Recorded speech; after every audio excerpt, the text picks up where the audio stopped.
இயேசு வராரு, இவ்வளோ வியாதிஸ்தர்கள் இருக்கிறாங்க. இந்த மனிதனை அவர் காண்கிறாரு, பக்கத்தில் வராரு. அவருடைய சூழ்நிலை அறிந்து இயேசு அவனை பார்த்து உடனடியாக ஒரு கேள்வியை கேட்கிறார். நீ சுகமாக வேண்டும் என்று விரும்புகிறாயா என்று கேட்கிறார்.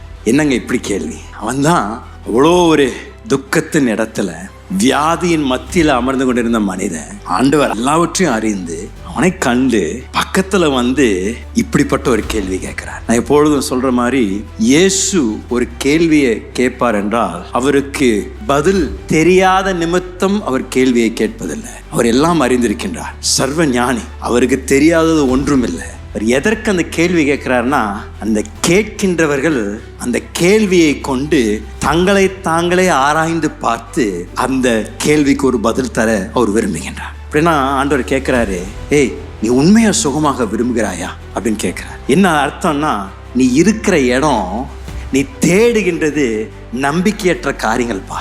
நீ மரணத்தின் சூழ்நிலையில் இருக்கிற, நீ எதிர்பார்த்து கொண்டிருக்கின்றது ஒரு குருட்டு பக்தி.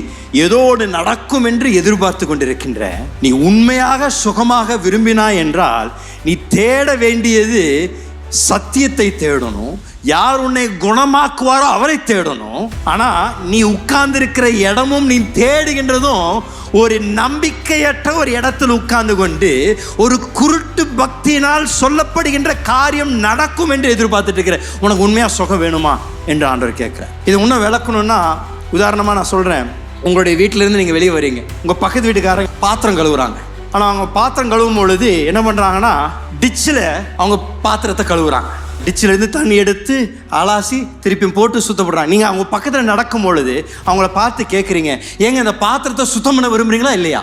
ஏன்னா உண்மையாக நீங்கள் சுத்தம் பண்ண விரும்பினீங்கன்னா நீங்கள் என்ன பண்ணணும்னா, அந்த அழுக்கான பாத்திரத்தை எடுத்துகிட்டு போய் சுத்தமான தண்ணீரை வச்சு நீங்கள் கழுவுனீங்கன்னா அந்த அழுக்கான பாத்திரம் சுத்தமாகும். ஆனால் நீங்கள் அழுக்கான பாத்திரத்தை எடுத்து போய் டிச்சில் போட்டு எவ்வளோ நாள் கழுவுனாலும் அது இன்னும் அழுக்காக தான் இருக்கும். அதான் இயேசு கேட்குறாரு, உனக்கு உண்மையாக சுகம் வேணுமா?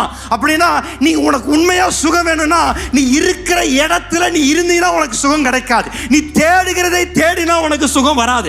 நீ யாரை தேடணுமோ, யார் இடத்தில் வரணுமோ அவர்களிடத்தில் வந்திருந்தாப்ப உனக்கு உண்மையான சுகம் கிடைக்கும் என்பதை அவருக்கு வெளிப்பாடாக இயேசு தருகின்றார். உனக்கு உண்மையாக சுகம் வேணும் என்றால் நீ இந்த பெதஸ்தா குளம் அருகே இன்னும் 30 வருடம் இருந்தாலும் உனக்கு சுகம் கிடைக்காதுப்பா.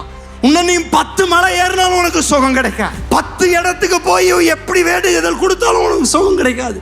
உனக்கு உண்மையா சுகம் வேணும்னா உண்மையான சுகத்தை தரக்கூடியவரை நீ தேடினால் உனக்கு உண்மையான சுகத்தை கிடைக்கும்.